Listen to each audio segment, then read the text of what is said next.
L'objectif de la collectivité, c'est évidemment de mettre Saint-Barthélemy sur le rail de la modernité, c'est-à-dire de pouvoir offrir à tous les habitants la possibilité d'être en phase avec les développements de l'information et de la communication. Notre projet est parti du projet Guadeloupe numérique dans le début des années 2000, où il y a eu un câble posé entre la Guadeloupe et Porto Rico qui passait par Saint-Martin mais qui ne passait pas par Saint-Barthélemy. Et donc la collectivité s'est engagée en finançant la bretelle Saint-Martin-Saint-Barthélemy précisément afin de permettre à notre île de ne pas rater le train du futur.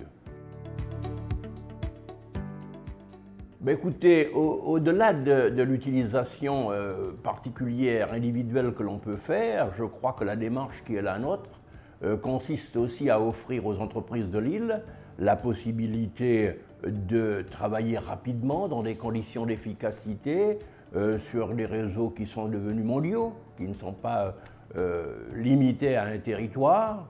Et parallèlement, il faut se dire aussi que nous avons visé un objectif un peu touristique, c'est-à-dire que si nous avons des chefs d'entreprise qui viennent à Saint-Barthélemy, qui avaient l'habitude de venir pour 10 jours et qui, avec les moyens modernes d'information et de communication, ils peuvent rester 15 jours ou un mois, c'est autant de bénéfices pour l'île de Saint-Barthélemy en matière d'activité touristique, j'entends.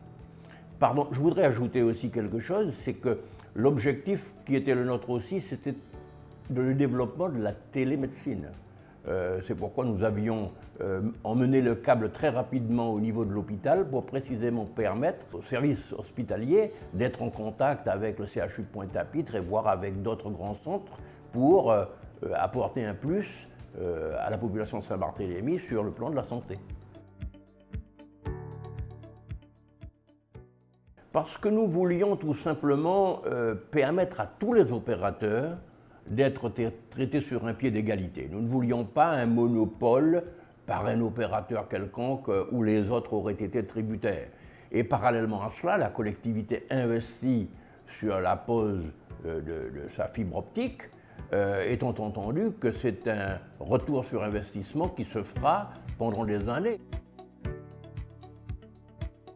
La collectivité souhaitait être propriétaire de la fibre et donc opérateur, mais sur un plan, je dirais, technique, sur le plan de la fourniture des services. Ce sont les professionnels qui vont faire ce qu'il faut.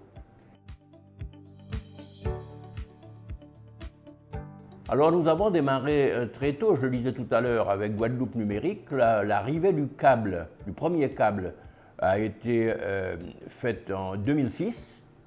Et nous avons d'ailleurs eu la chance en 2014 d'avoir un second câble suite aux négociations que nous avions eues avec les autorités néerlandaises. Mais je savais pertinemment que c'était un travail de longue haleine que nous étions en train d'entreprendre. Parce qu'il fallait, nous ne souhaitions pas développer la fibre par le réseau cuivre aérien. Nous voulions le faire en souterrain. Donc il fallait poser tous les fourreaux. Et nous l'avons fait de manière coordonnée avec la rénovation du réseau routier, à tel point qu'en 2011-2012, nous n'avions qu'environ 40%, 50% de pose des fourreaux.